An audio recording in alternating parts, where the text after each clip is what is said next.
સુરતના અલથાણમાં construction site પર game રમવાના નામે પ્રજ્ઞાચક્ષુ યુવતી સાથે દુષ્કર્મની ઘટના મામલે પોલીસે ગણતરીના કલાકોમાં આરોપીની ધરપકડ કરી છે। સુરતના અલથાણ ભીમરાળ રોડ પર પાયોનિયર લિયોના નામની નવી બિલ્ડિંગનું બાંધકામ ચાલી રહ્યું છે। અહીં સાઇટ પર 21 વર્ષીય પ્રજ્ઞાચક્ષુ યુવતી તેના પતિ સાથે મજૂરી કામ કરે છે। 38 વર્ષીય આલમ નામનો મજૂર પણ અહીં કામ કરે છે। આ દરમિયાન 15 દિવસ પહેલા આલમ અહીં રહેવા આવ્યો હતો। તે પણ અહીં લાદી ટાઇલ્સનું કામ કરતો હતો।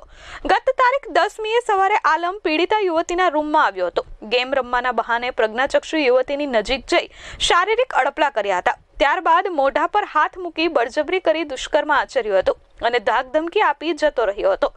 ગત 13મીએ ફરી આલમે પીડિતા પાસે ધસી જઈ ગાળાગાળી કરી ધાકધમકી આપી હતી। આખરે પીડિતાએ પતિને વાત કરતા આખો મામલો અલથાણ પોલીસ મથકે પહોંચ્યો હતો। પોલીસે બળાત્કારનો ગુનો નોંધી નરાધમ સાદિક આલમ રબીબુર રહેમાનની ધરપકડ કરી છે। પોલીસે પીડિતાનું તબીબી પરીક્ષણ કરાવ્યું છે।